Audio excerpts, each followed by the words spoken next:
ہم یقینی بنا رہے ہیں صحت مند پاکستان اور بدل رہے ہیں زندگیاں۔ بہترین صحت کی سہولیات کی فراہمی سے آپ بھی بیماروں کے لیے مسیحا بن سکتے ہیں۔ اپنے صدقات اور عطیات MTJ فاؤنڈیشن تک پہنچائیں۔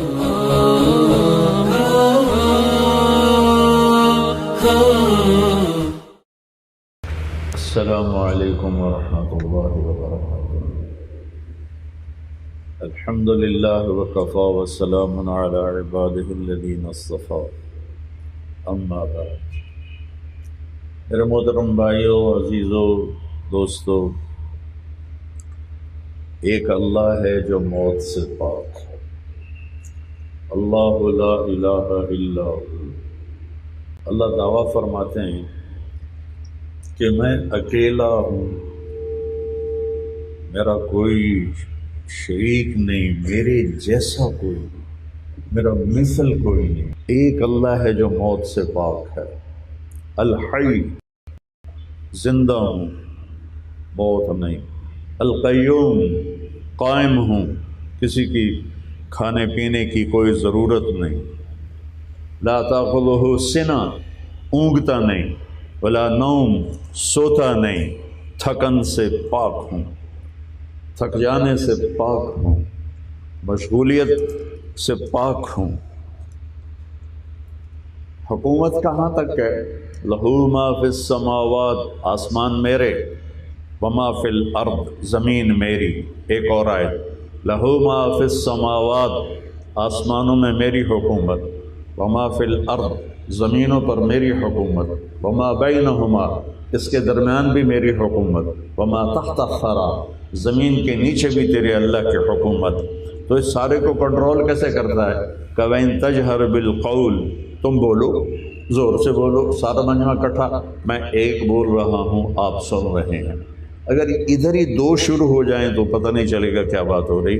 اور میرا اللہ فرما رہا ہے کہ تم ساری کائنات کے جن، انسان، چرند پرند بولو، زور سے بولو یا آہستہ بولو، فَإِنَّهُ يَعْلَمُ السِّرَّ وَأَخْفَى، وہ تیرے دل کی دھڑکنوں سے اٹھنے والے خیالات کو بھی سنتا ہے اور تیری اونچی آواز کو بھی سنتا ہے۔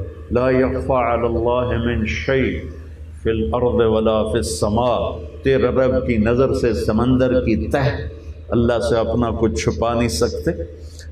بڑے بڑے ہمالیہ پہاڑوں کی چوٹیاں اپنے اندر کی غاروں کو چھپا نہیں سکتے۔ بڑے بڑے صحرا اپنے اندر کے خزانے اس سے چھپا نہیں سکتے۔ آسمان کی وسعت ہیں، اس سے کوئی چیز چھپا نہیں سکتی۔ مشرق پر بھی حکمران ہے، مغرب پر بھی حکمران ہے۔ للہ المشرق والمغرب، مغربین کا بھی حکمران ہے، مشرقین کا بھی حکمران ہے۔ رب المشرقین ورب المغربین، سبح للہ ما فی السماوات والارض وهو العزیز الحکیم۔ کل کائنات تیرے رب کی تسبیح پڑھتی ہے، عزت حکمت والا۔ لہو ملک السماوات والارض، زمین آسمان کا بادشاہ۔ یحیی و یمیت، تمہیں مارتا ہے، خود نہیں مرتا، تمہیں روح ڈالتا ہے، وہ اپنے ذات میں کسی روح کا محتاج نہیں ہے۔ تمہیں کھلاتا ہے، وہ کھانے کا محتاج نہیں ہے۔ تمہیں سلاتا ہے، وہ سونے کا محتاج نہیں ہے۔ تمہیں پلاتا ہے، وہ پینے کا محتاج نہیں ہے۔ تمہیں حالات میں ڈالتا ہے، وہ حالات سے پاک ہے۔ تمہاری شکلیں بنائیں، وہ شکلوں سے پاک ہے۔ تمہارے رنگ بنائے، وہ رنگ و بو سے پاک ہے۔ تمہیں زمین آسمان کے پیٹ میں باندھ کے رکھ دیا، وہ زمین و آسمان سے پاک ہے۔ لا یحویہ مکان ولا یشتمل علیہ زمان، وہ زمانے سے پاک ہے۔ ماضی، حال، فیوچر میرے لیے ہے، وہ ماضی اس کے لیے نہیں، حال اس کے لیے نہیں، مستقبل اس کے لیے نہیں ہے۔ دھرتی میرے لیے ہے، وہ دھرتی سے پاک ہے۔ آسمان کی چھت میرے لیے ہے، وہ آسمانوں کی حاجت سے پاک ہے۔ عرش اس کی شہنشاہی ہے، نہ کہ وہ عرش پر بیٹھا ہوا ہے۔ وہ لا مکان ہے، وہ لا زمان ہے۔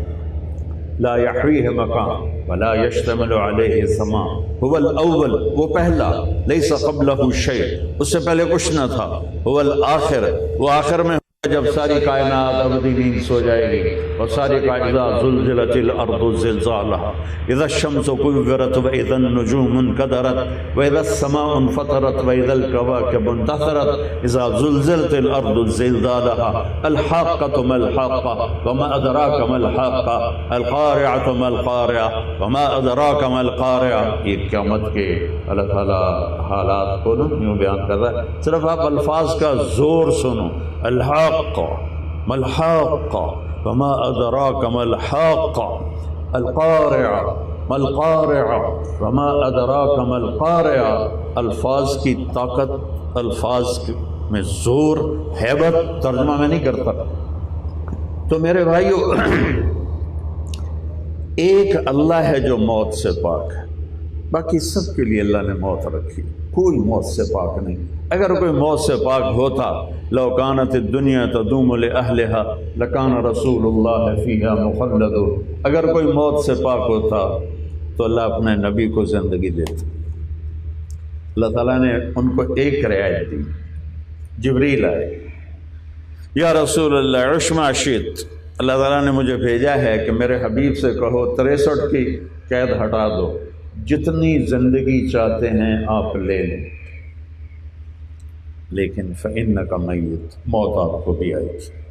موت سے پاک صرف تیرا رب ہے، جسے موت نہیں ہے، جو ابتدا سے پاک ہے، جو انتہا سے پاک ہے. آپ کے لیے قید نہیں، میرے آپ کے لیے قید ہے. جب ایسے گھنٹی بجے گی تو وہ ہو گئے. وہ کوئی چپڑاسی کی ماں ہو یا عمر کی ماں ہو، وہ سکندر الیگزینڈر جس کو سکندر اعظم کہا گیا، یا دنیا کا سب سے بڑا فاتح چنگیز خان ہو، یا تیمور ظالم ہو، ادھر وقت آیا، ادھر شمع بجھ گئی، اسے نہ کوئی آگے کر سکتا ہے نہ پیچھے. صرف ایک ہستی کو اجازت دی گئی، آپ کو اجازت. اور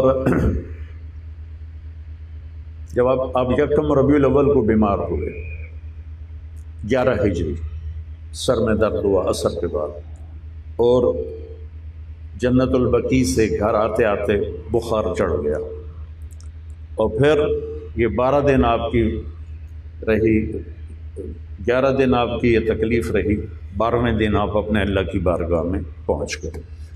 تو جمعرات کے دن آپ نے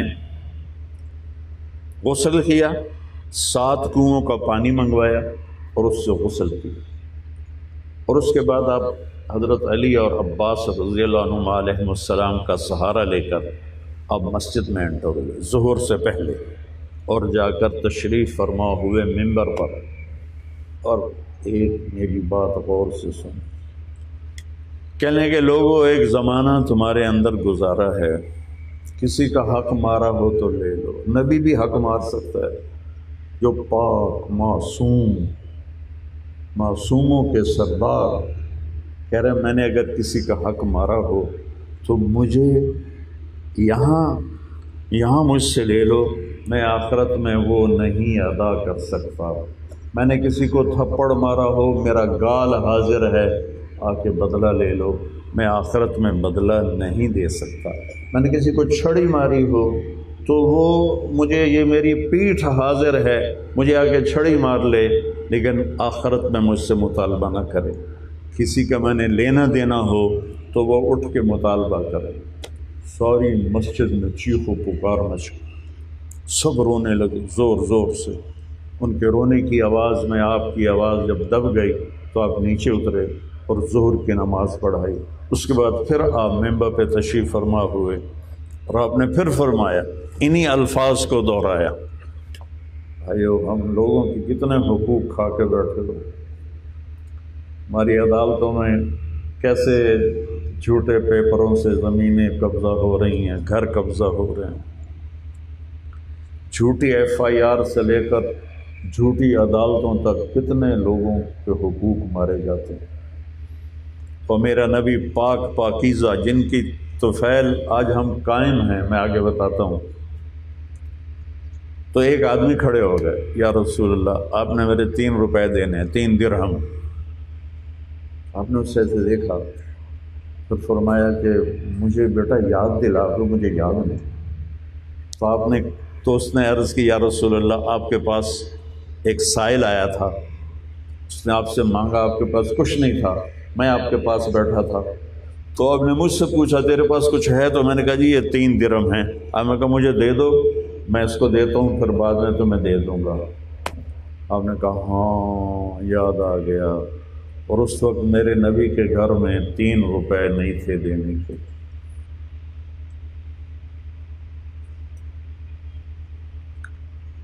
فلا وربك لا يؤمنون حتى يحكموك فيما شجر بينهم۔ مجھے قرآن کی پہلی قسم، قرآن میں قسمیں آئی ہیں، یہ سورہ نساء میں ہے پہلی قسم، اور پہلی قسم کس کی؟ اللہ کہتا ہے اے میرے محبوب مجھے آپ کے رب کی قسم، جب تک یہ تیری امت تیرے سامنے سر نہیں جھکائے گی میں ان کی کسی چیز کو قبول نہیں کروں گا۔ 3 روپے گھر میں کوئی نہیں ہے۔ آپ نے کہا فضل میرے چچا کے بیٹے، حضرت عباس کے سب سے بڑے بیٹے، یہ 3 روپے تو اپنے ذمے لے۔ آپ جس پر قرضہ ہوتا تھا اس کا جنازہ نہیں پڑھاتے تھے، کوئی آپ خود قرضہ لیتے رہے ساری زندگی، تو قرضے کو ڈسکریج کرنے کے لیے، اور اگر سود پہ قرضہ لیا ہوا ہے تو اس کی کیا زندگی؟ اس حال میں اگر وہ مرتا ہے تو اللہ کو کیا جواب دے؟ جس کا قرضہ ہوتا تھا آپ کہتے تھے بھائی آپ لوگ پڑھا دو، اگر کوئی گارنٹی دیتا یا رسول اللہ میں ادا کروں گا تو پھر آپ اس کا جنازہ پڑھاتے تھے۔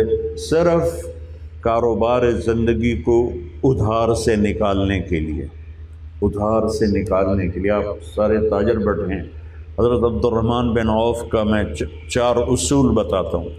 جب ان کا انتقال ہوا تو ان کی 4 بیویاں تھیں، ایک بیوی کو 1.25 ارب روپیہ آیا، 8واں حصے کو 32 حصے کیے گئے تو ایک بیوی کو 1.25 ارب روپیہ حصے میں آیا، اور ان کی جو سونے کی ٹائلیں تھیں ان کو کاٹتے کاٹتے آریاں ٹوٹ گئیں، اور 1000 گھوڑے تھے، 10,000 بکریاں تھیں، 1000 اونٹ تھے، اور جو زمین کی شکل میں رقبے کی شکل میں تھا وہ شام میں، عراق میں، مصر میں، مدینے میں پھیلی ہوئی۔ اور اللہ تعالیٰ کے نبی نے کہا عبد الرحمن رحمان کا تاجر ہے۔ وہ فرماتے تھے میں نے کبھی ادھار نہیں خریدا، میں نے کبھی ادھار نہیں خریدا۔ عبد الرحمن بن عوف فرما رہے ہیں میں نے کبھی ادھار نہیں خریدا، تو آدھی ٹینشن ختم ہو گئی۔ میں نے کبھی ادھار نہیں بیچا تو پوری ٹینشن ختم ہو گئی۔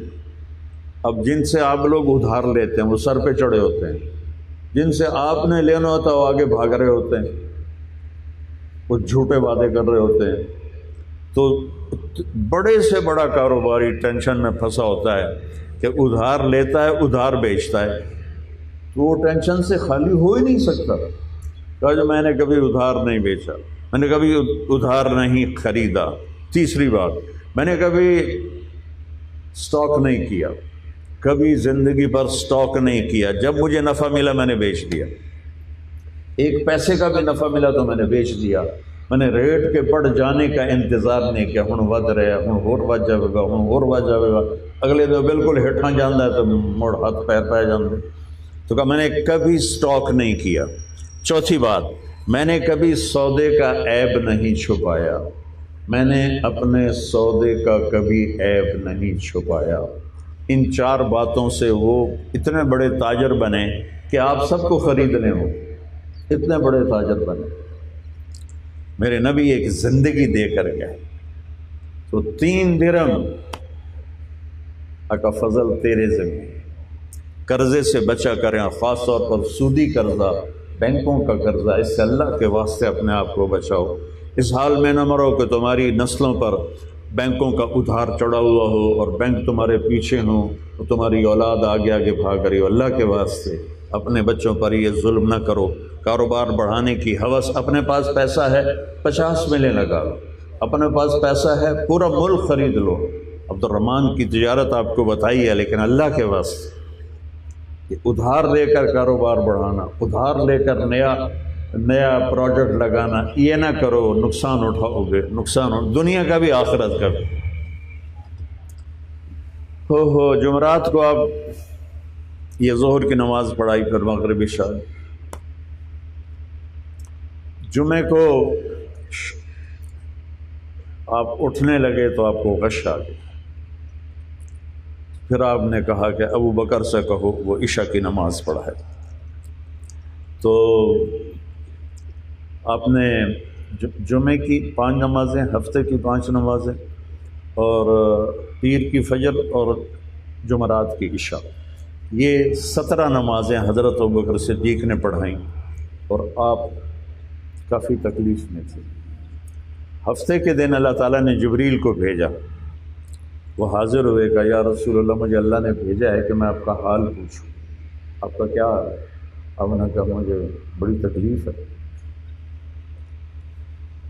اتوار کو پھر جبریل آئے، یا رسول اللہ مجھے اللہ نے بھیجا ہے کہ میں آپ کا حال پوچھوں، کہ اللہ سے کہو مجھے بڑی تکلیف ہے۔ پیر کے دن پھر آ گئے اور چپ کر کے کھڑے ہو گئے۔ اب نے کہا کیا بات؟ تو باہر موت کا فرشتہ دروازے پر ہے، اندر آنے کی اجازت چاہو۔ جس سے موت ہی پوچھ کے جاوے کیڑی وڈی ہستی، کتنا بڑا دربار ہے۔ آپ نے کہا آ جائے، تو وہ اندر آیا، کہنے لگا السلام علیکہ یا رسول اللہ، اور پھر کہنے لگا یا رسول اللہ آپ پہلی ہستی ہیں جن کو میں نے سلام کیا ہے۔ میں نے جتنوں کی روحیں قبض کی اس میں انبیاء بھی تھے، رسول بھی تھے، میں نے کبھی کسی کو سلام نہیں کیا، آپ پہلی ہستی ہیں جنہیں میں نے سلام کیا۔ اور یا رسول اللہ آپ پہلی ہستی ہیں، اللہ تعالیٰ نے مجھے فرمایا کہ اجازت لے کے کمرے میں داخل ہونا، اجازت نہ ملے تو واپس چلے جانا۔ کیا کمال ہے میرے نبی! تو مجھے اللہ نے بھیجا ہے آپ کو لے جانے کے لیے۔ آپ نے کہا اگر میں کہوں تو مجھے میری روح بھی قبض کرو گے؟ کہا آپ کی روح بھی لو۔ تو آپ نے جبریل کی طرف دیکھا اور ایسے یہ مجھے میری ابرو دیکھنے کی، ہم آنکھوں سے پوچھتے ہیں یہ ایسے کیا، ایسے زبان سے نہیں بولے، جبریل کیا رہا ہے؟ تو جبریل نے کہا یا رسول اللہ اللہ تو آپ کی ملاقات کے مشتاق ہے، آپ کی ملاقات چاہتے ہیں، اللہ ہمیں ایسی موت دے کہ جب ہم مریں تو اللہ ہماری ملاقات کے شوق میں، ایسا نہ ہو کہ مجرموں کی صف میں کھڑے کر دیے جائیں۔ تو پھر آپ نے ایک سوال اٹھایا جو میں نے کہا تھا کہ ان کی طفیل آج ہم بیٹھے ہوئے ہیں انسان، اب وہ بات بتانے لگا۔ آپ نے فرمایا واپس جاؤ اور اللہ سے پوچھ کے آؤ میرے بعد میری امت کے ساتھ کیا کرے گا۔ پہلی امتیں بندر بن گئیں، خنزیر بن گئیں، پتھر برسے، آگ برسی، پانیوں میں غرق ہو گئے، زمین میں دھنس گئے، تو کیا میری امت کے لیے کوئی رعایت ہے؟ حسن حسین کے لیے سوال نہیں کیا، یہ تو بیچ میں مجھے بھول گیا۔ پیر کی صبح آپ نے بیگمات کو بلایا، سب کو ملے، حضرت عائشہ کا حجرے میں تھے، حضرت عائشہ ایسے بیٹھی تھیں اور آپ ان کے سینے پر یوں سر رکھ کے دراز تھے، یہ گال آپ حضرت اماں عائشہ کے سینے پر تھا اور آپ ایسے پڑے ہوئے تھے۔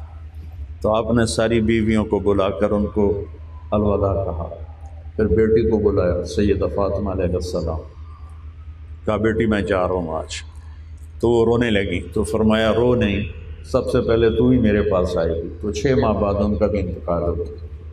اس کے بعد آپ نے حضرت علی علیہ السلام کو بلایا اور ان کا سر اپنی گود میں رکھا اور کمر پہ ہاتھ پھیرتے رہے کافی دیر، اور ان کو دعائیں دیتے رہے آہستہ آہستہ۔ پھر ان کو بھی بھیج دیا، پھر دونوں نواسوں کو بلایا۔ یہ سارا کام سکون کے ساتھ ہوا۔ حسن کو ادھر سے لیتے تھے، حسین کو ادھر سے لیتے تھے، بڑے چھوٹے کا فرق، حسن کو رائٹ پہ بٹھاتے تھے، حسین کو لیفٹ پر۔ امام حسن سر سے لے کر کمر تک اللہ کے نبی کی تصویر تھے، کمر سے پاؤں تک اپنے باپ کے مشابہ تھے۔ حسین سر سے لے کر کمر تک اپنے باپ کی تصویر تھے اور کمر سے لے کر پاؤں تک اللہ کے نبی کے مشابہ تھے۔ اس وجہ سے آپ کہا کرتے تھے حسن میرا بیٹا ہے، حسین علی کا بیٹا ہے۔ آپ نے جو ہی ان دونوں کو لیا تو آپ کی آنکھوں سے آنسو جاری ہوتے۔ یہ آگے منظر نظر آنے لگا کہ کربلا میں کیا ہو رہا ہے اور کیسے سر کٹ کے دھڑ سے جدا ہو رہا ہے، نیزوں پہ ٹانگا جا رہا ہے، اور کیسے حسن زہر میں تڑپ تڑپ تڑپ تڑپ کے جان دے رہا ہے، تو آپ کے آنسو نکلے، لیکن آپ نے دعا نہیں کی، تقدیر کے حوالے کر اپنی اولاد کے خون کو پانی بنایا امت کے باغیچے کے لیے۔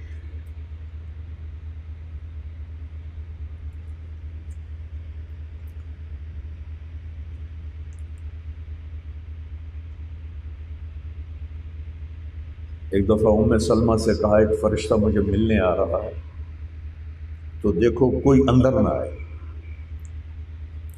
تو وہ دروازے پہ کھڑی ہو گئی، حضرت امام حسین علیہ السلام آ گئے، چھوٹے سے تھے، وہ اندر جانے لگے، حضرت ام سلمہ نے روک لیا، تو وہ رونے لگے تو انہوں نے چھوڑ دیا۔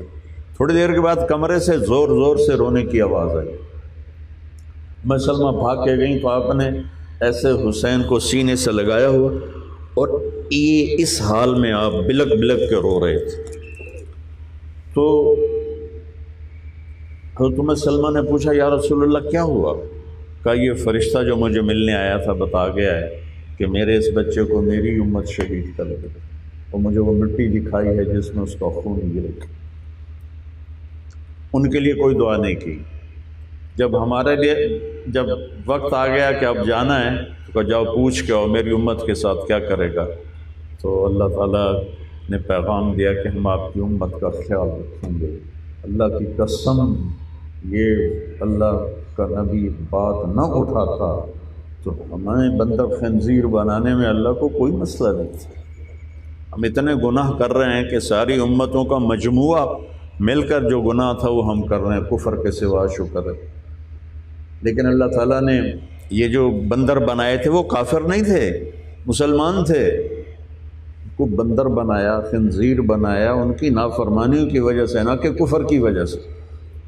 تو اللہ تعالیٰ اس کملی والے پر اپنا رحم کرے جنہوں نے جاتے ہوئے یہ سوال اٹھایا۔ تو جب انہوں نے کہا جی بات ہو گئی ہے، تو کہا الآن قرۃ عینی، اب میری آنکھیں ٹھنڈی ہیں، اللہم الرفیق الاعلیٰ، یا اللہ اب مجھے اپنے پاس بلا لے۔ اور جاتے جاتے دو باتیں کی، یہ دو باتیں اگر ہم یہاں اس مجمع میں لے لیں جاتے ہوئے تو ہماری زندگی میں بہت بڑی تبدیلی آ سکتی ہے۔ کہ الصلاۃ وما ملکت ایمانکم، میری امت ایک نماز نہ چھوڑنا، ایک غریبوں پہ ظلم نہ کرنا، ایک نماز نہ چھوڑنا، ایک غریبوں پہ ظلم نہ کرنا۔ الصلاۃ وما ملکت ایمانکم، الصلاۃ وما ملکت ایمانکم، بار بار دہرا رہے تھے۔ نماز نہ چھوڑنا کہ عبادات میں سب سے بڑا فریضہ نماز ہے۔ جو حضرت حسین علیہ السلام نے کربلا میں نماز نہیں چھوڑی، تو ہم کاروبار میں رہ کر نماز چھوڑ دیں تو کوئی غلط نہ ہو۔ اور ایک غریبوں پہ ظلم نہ کرنا کہ غریبوں کو، طاقتور جو بھول جاتا ہے طاقت کے نشے میں اللہ کو، وہ زیادتی کرتا ہے، تو کہا یہ نہ کرنا۔ بلکہ آپ نے یہاں تک فرمایا اس وقت سے پہلے کسی غیر مسلم کو کسی میری امتی نے مزدوری پہ رکھا، پھر اس کی مزدوری پوری نہ دی، تو اس غیر مسلم کا میں وکیل بنوں گا اپنے امتی کے خلاف۔ اتنا سخت اس کو فرمایا۔ تو پھر جب بالکل آواز کمزور ہو گئی تو الصلاۃ الصلاۃ، نماز نماز نماز۔ بھائیو یہ تو نیت کر لیں کہ نماز نہیں چھوڑیں گے، نیت کرتے ہو؟ اور پھر آپ کی گردن ایسے الگ ہے، اللہم الرفیق الاعلیٰ۔ اگر کوئی موت سے پاک ہوتا تو اللہ اپنے نبی کو، ان کو بھی کہا موت کا پیالہ پینا ہے۔ موت کوئی مصیبت تھوڑا ہی ہے، اللہ کی قسم اگر اللہ راضی ہے تو موت تو بڑا خوبصورت تحفہ ہے۔ باقی ماؤں کا مر جانا بہت بڑا نقصان ہوتا ہے، اس کی تلافی کوئی نہیں۔ اللہ کے نبی کی تمنا سنو، کاش میرے ماں باپ زندہ ہوتے یا کوئی ایک ہی زندہ ہوتا، اور ان میں سے میری ماں مجھے کہتی کہ اور میں کہاں ہوتا، عشاء کی فرض نماز کے مصلی پہ ہوتا، اور میں سورۃ فاتحہ پڑھ رہا ہوتا، اور ادھر سے آواز آتی محمد، تو میں نماز توڑ کے کہتا لبیک اماں جان۔ تو ماں کی کمی تو میرے نبی نے محسوس کی۔ آپ 6 سال کے تھے جب آپ کی والدہ کا ابوا میں انتقال ہوا۔ اللہ نے مجھے پوری دنیا دکھائی، 100 کے قریب ملک دیکھے، 6 بر اعظم کو کئی دفعہ میرے قدموں نے روندا اسی دین کے سلسلے میں، لیکن جو سفر میں نے حضرت آمنہ کی قبر کا کیا وہ میری زندگی کا سب سے یادگار سفر اور سب سے رلا دینے والا میرا سفر۔ بہت جگہوں پہ رونا آیا، مسجد قرطبہ میں بہت رونا آیا، کئی جگہوں پر حج میں، منا میں، عرفات میں، مزدلفہ میں، بیت اللہ کے سامنے، روضہ مبارک کے سامنے، لیکن جو کیفیت میری حضرت آمنہ کی قبر پر تھی نا، وہ اللہ کے نبی کو سوچ کر تھی کہ اگر آپ تو اب یہاں خوبصورت خیمہ لگا ہوا ہے اور موسم بھی اچھا ہے، کالے پہاڑ ہیں سیاہ، کوئی ایک سبز دن کا نہیں تھا، اور یہ سن 2000 کی بات ہے، اور اس سے تھوڑا سا اونچا ہے، اس پلر سے تھوڑا اونچی پہاڑیاں ہیں، پہاڑ نہیں تھے، لیکن ایسے گتھے ہوئے ملے ہوئے کالے، کوئی رستہ نہیں تھا۔ ایک گائیڈ کے ذریعے میں وہاں پہنچا تو مجھے وہ 6 سال کا بچہ نظر آیا۔ یہ تو عمر تو کافی عمر کا بیٹھا ہوا ہے، اس کے اپنے بچے ہو گئے ہیں۔ 6 سال کے معصوم محمد صلی اللہ علیہ وسلم پہلی موت دیکھ رہے ہیں، وہ بھی ماں کی۔ باپ کا انتقال ہو گیا جب آپ ماں کے پیٹ میں 2 ماہ کے تھے، اس کے بعد 6 برس میں اپنے قریبی کسی کو مرتے نہیں دیکھا، مرتے دیکھا تو پہلی نظر ماں کو مرتے دیکھا، اور کہاں؟ جنگل میں، ویرانہ۔ سن 2000 میں وہاں کھڑے ہوئے خوف آتا تھا، وہ موسم وقت بھی ایسا تھا، سورج ڈوبنے کو تھا، تو ایسے مل گئی جیسا موسم بنا ہوا تھا، اور کالے پہاڑوں کا اندھیرا بھی تھا۔ تو مجھے تصور میں 6 سال کا بچہ بھی لگتا نظر آیا کہ جب ان کی ماں نے 25 سال کی عمر میں ماں نے جان دی تھی، 25 برس کی عمر میں ہماری بچیاں کی شادیاں ہو رہی ہوتی، اب 25 برس کی عمر میں ماں نے جان دی تھی، اور ہارٹ اٹیک لگتا تھا، جو آثار کتابوں میں لکھے ہوئے ہیں اس سے اندازہ ہوتا ہے۔ بولا نہیں جا رہا، کروٹیں بدل رہی ہیں، بے قرار ہو رہی، پسینہ آ رہا ہے، تو اللہ کے نبی اماں اماں کہتے ہیں، جواب دینے کی سکت نہیں، آخر بجھتی شمع بھڑکتی ہے، تو مرنے سے پہلے یہ الفاظ کہے کہ میں تو جا رہی ہوں، لیکن میں ایک ایسا نور چھوڑ کے جا رہی ہوں جو ساری دنیا کو پاک کرے گا اور روشن کرے گا۔ گردن لگ گئی اور اللہ کے نبی سینے پہ سر رکھ کے رو رہے ہیں کہ یہ میری ماں کو ہوا کیا ہے، موت کیا ہوتی ہے، جس کے لیے کائنات بنائی اس کو اتنے بڑے صدمے سے گزارا۔ اللہ اکبر۔ کبھی اللہ آپ کو موقع دے جائیے گا، پتھر کٹھے کر کے، کیونکہ وہ کھودنے کا تو سامان ہی کوئی نہیں، پتھر کٹھے کر کے پھر اوپر پتھر کٹھے کر کے پہاڑ سے نیچے اتری۔ جب اونٹنی کے قریب پہنچی تو اللہ کے نبی نے ہاتھ چھڑایا اور بھاگ کے واپس گئے، پہاڑی پہ چڑھ گئے، پیچھے پیچھے ایمن بھاگ کے گئیں، تو ایک عجب منظر تھا، شاید وہ سنگ دل پہاڑ بھی رو رہے ہوں گے کہ آپ اپنے ماں کی قبر پر ایسے لپٹے ہوئے تھے ایسے۔ اور جب ایمن قریب ہوئیں تو آپ فرما رہے تھے، اماں جی آپ تو اکیلا میرا سہارا تھیں، آپ بھی چلی گئیں، میرا اب کون ہے اس دنیا میں۔ ان الفاظ میں کیا درد ہوگا، میں آج اتنے 100 سال کے بعد محسوس کر رہا ہوں، اور میری آنکھیں بھیگ رہی ہیں۔ تو جو معصوم بچہ یہ کہہ رہا ہوگا اس کا کیا حال ہوگا؟ پڑھا کرو اپنے نبی کی زندگی۔ حضرت ام ایمن نے کھینچ کے اٹھایا تو نیچے لے کر گئیں۔ 57 سال کے بعد آپ حج پہ گئے، 57 سال، 6 سال کی عمر کا حادثہ دیکھا، 63 سال کی عمر میں حج پہ گئے۔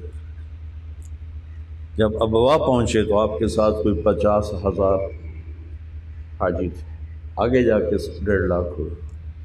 تو آپ نے ابوا کے پہاڑوں میں اونٹنی کو موڑ دیا اور ماں کی قبر والی جو پہاڑی تھی اس کے نیچے اونٹنی کو بٹھایا، احرام باندھا ہوا تھا، اپریل کا مہینہ تھا، قبر کے سرانے یوں دونوں گھٹنے جوڑے اور سر یہاں رکھا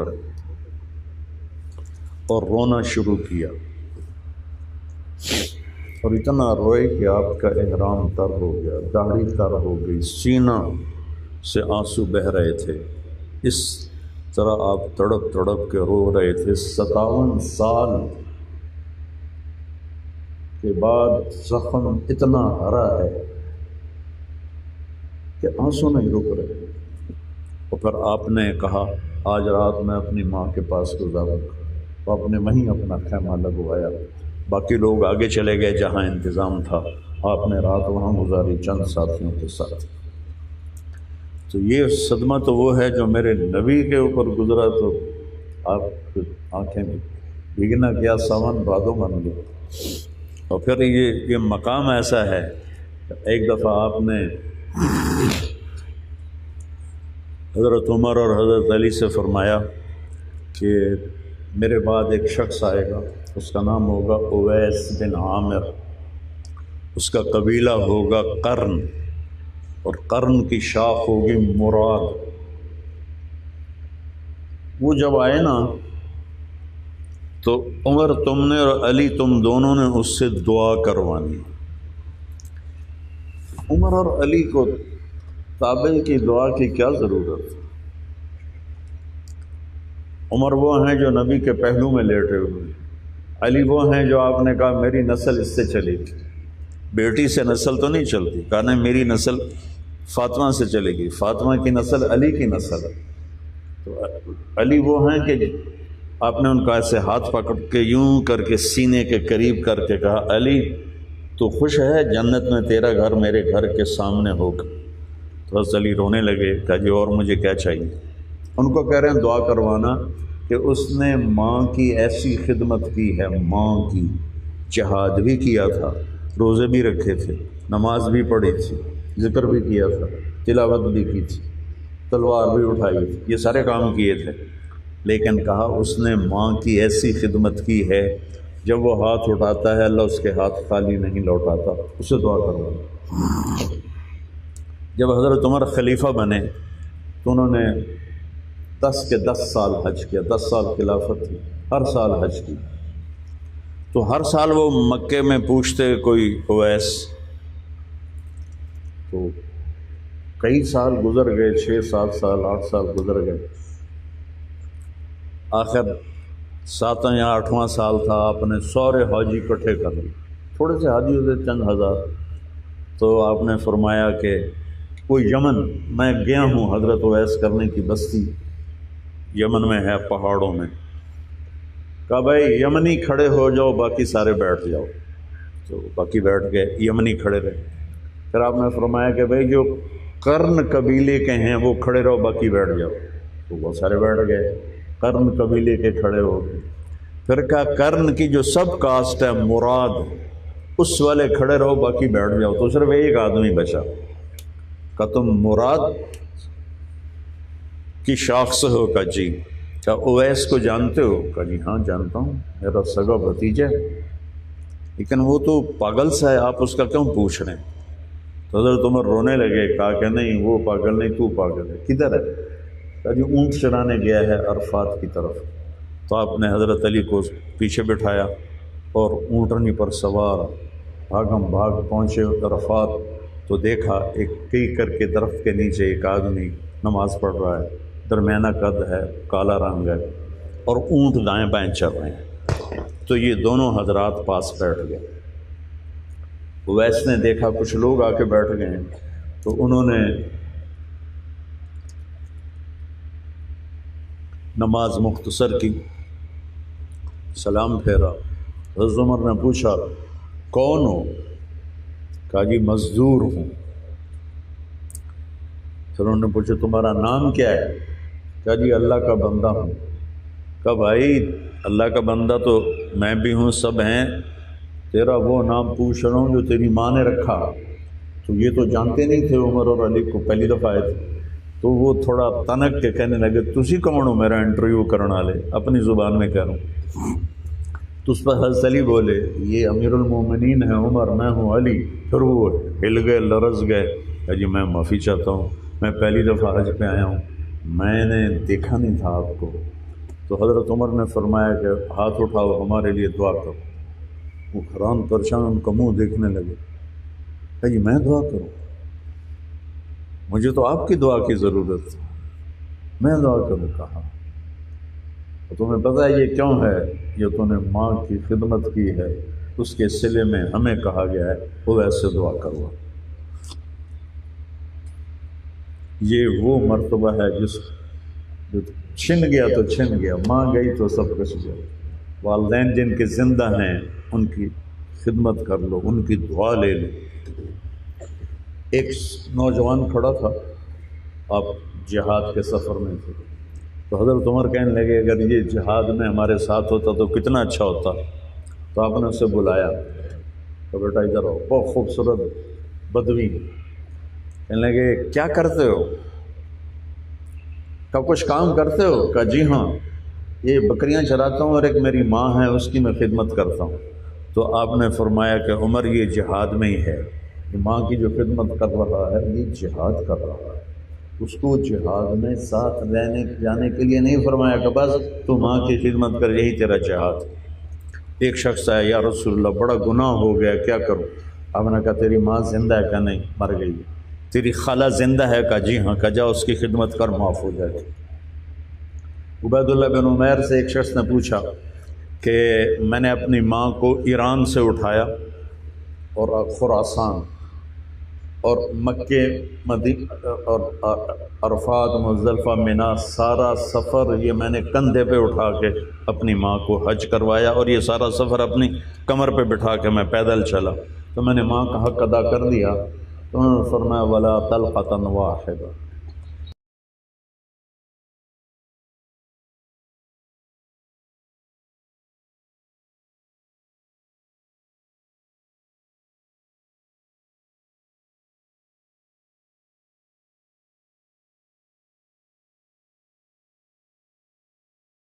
تو وہ حد کی حق اپنے دن ہیں، ان کی عزت کرو، ان کی دعا دو، ان کی قدر کرو، اپنی کمائیاں ان کے سامنے رکھو۔ انہوں نے اس عمر میں، پچھلی عمر میں لے کے کیا کرنا ہوتا ہے، لیکن وہ خوش ہوتے ہیں، دعائیں دیتے ہیں، ان کی دعاؤں سے جو کام بنتا ہے۔ اب نعمان بن آپ گئے جنت میں تو آپ نے قرآن کی تلاوت سنی، تو آپ نے پوچھا یہ کون تلاوت کر رہا ہے؟ کہا جی حارثہ بن نعمان تلاوت کر رہا۔ تو آپ نے حیران ہو کر کہا، فرمایا کہ حارثہ، مدینے میں ایک آدمی تلاوت کر رہا ہے جیسے میں یہاں بیان کر رہا ہوں، مائک میرے سامنے چند ہزار لوگ، اور وہ مدینے میں تلاوت کر رہا ہے اور 7 آسمان کو چیر کر اس کی تلاوت جنت میں سنائی دے رہی۔ 500 کلومیٹر کے اوپر تو آواز ٹریول نہیں کرتی، ہوا کوئی نہیں، ہوا نہ ہو تو آواز ٹریول نہیں کرتی۔ تو پھر آپ نے کہا کذالکم البر کذالکم البر کذالکم البر، یہ صلہ ہے اس کا ماں کی خدمت کا، کہ اس نے ماں کی خدمت ایسی کی ہے کہ جب وہ قرآن پڑھتا اللہ جنت والوں کو بھی سناتا۔ یہ بہت بڑا کاروبار ہے، اپنی ماں کی دعا لے لو، اپنے باپ کی دعا لے لو، کسی غریب کی دعا لے لو، تو اللہ تعالیٰ دعاؤں سے جو کام بنتے ہیں وہ پیسوں سے نہیں بنتے۔ ایک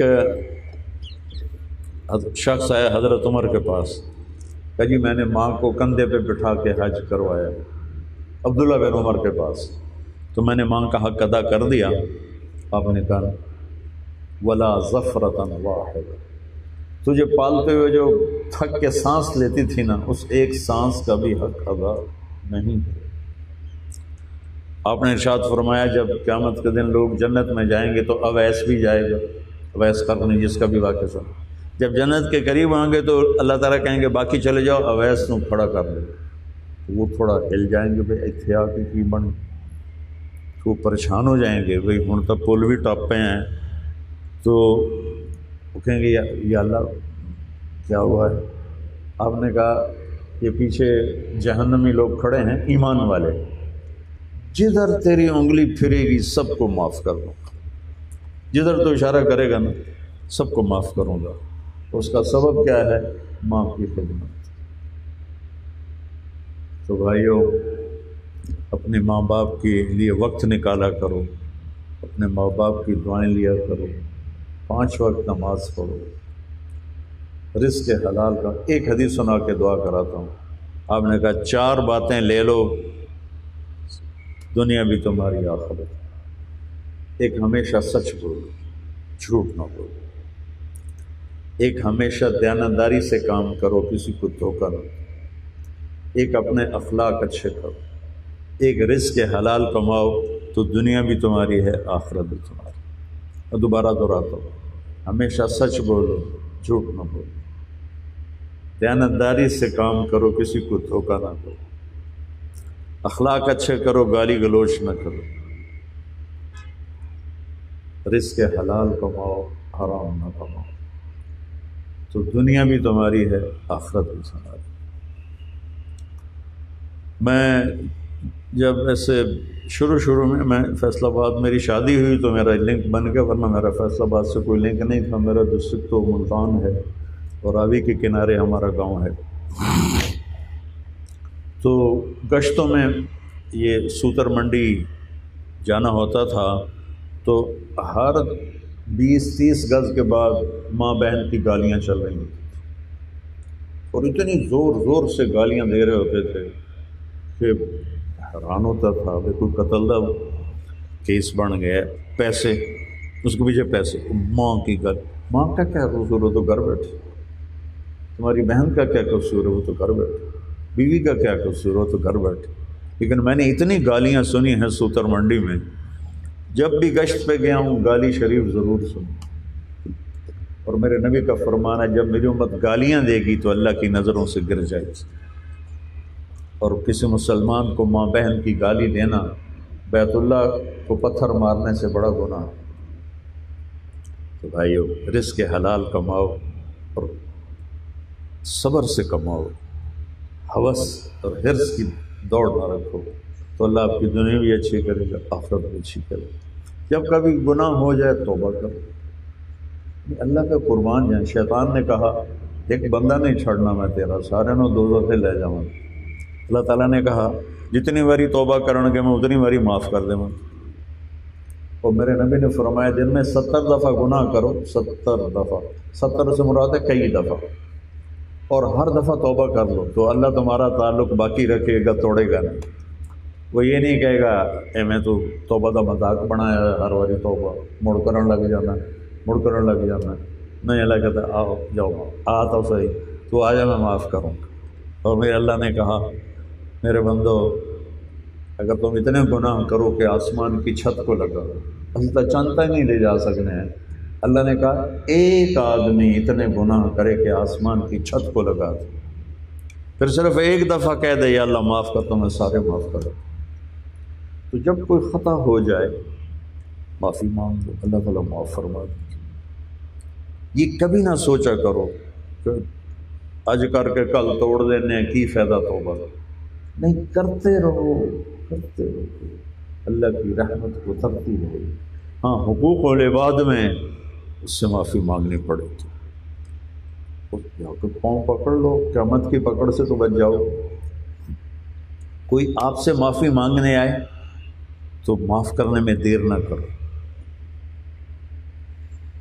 ایک دفعہ ہمارے ایک بزرگ تھے، وہ مجھ سے ناراض ہو گئے کسی بات پر، تو میں گیا ان سے معافی مانگنے۔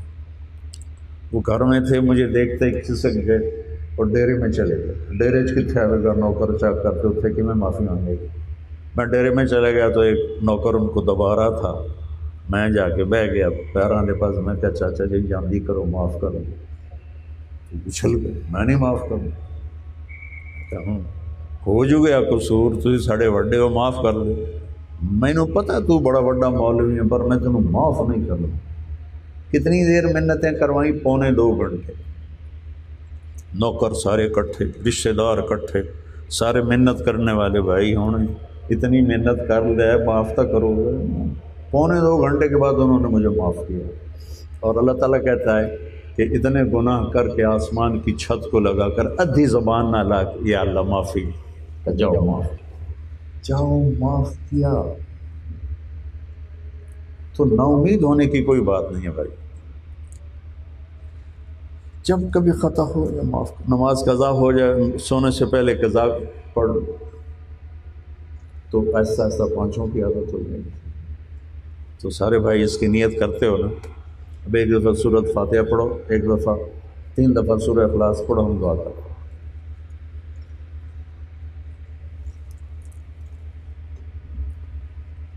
ان کی والدہ کے ایصال ثواب کے لیے، عمر کی والدہ کے ایصال ثواب کے لیے 1 دفعہ سورہ فاتحہ، 3 دفعہ سورہ اخلاص پڑھیں، دعا کریں.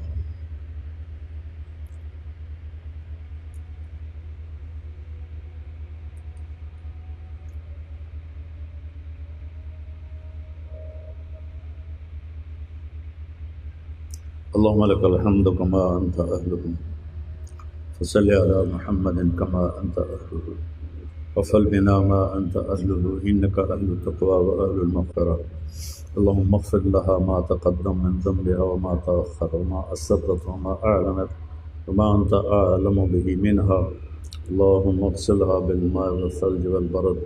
اللهم نقها من الخطايا كما ينقى الثوب الأبيض من الدنس. ربنا اغفر لنا ولإخواننا الذين سبقونا بالإيمان ولا تجعل في قلوبنا غلا للذين آمنوا ربنا إنك رؤوف رحيم. یا اللہ میں عمر کی بخشش فرما، ان کے درجات کو بلند فرما.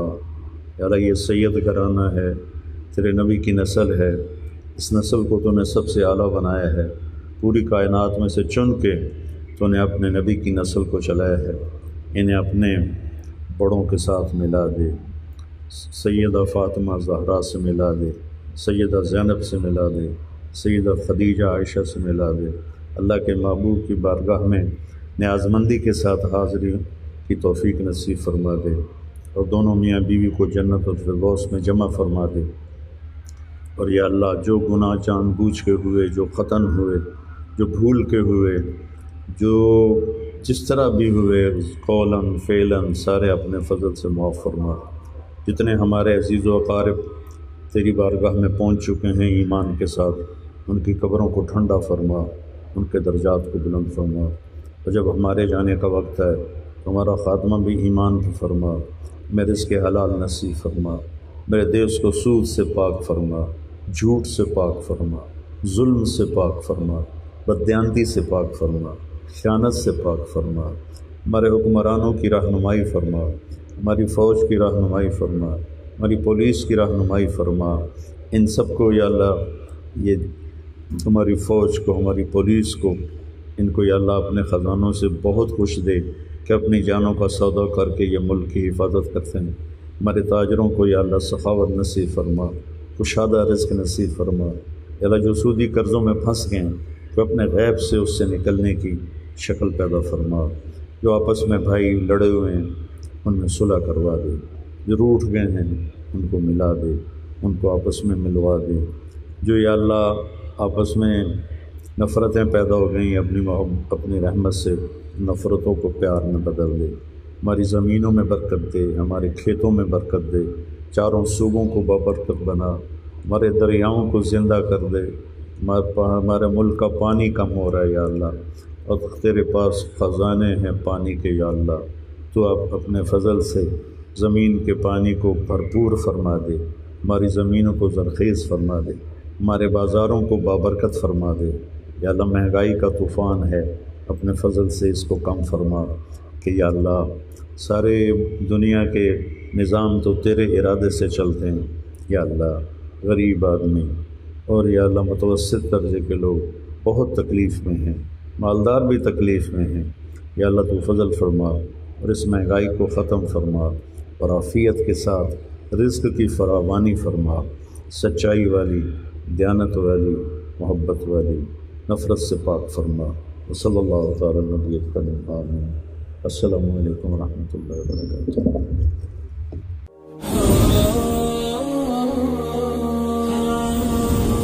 ہم یقینی بنا رہے ہیں صحت مند پاکستان اور بدل رہے ہیں زندگیاں. بہترین صحت کی سہولیات کی فراہمی سے آپ بھی بیماروں کے لیے مسیحا بن سکتے ہیں. اپنے صدقات اور عطیات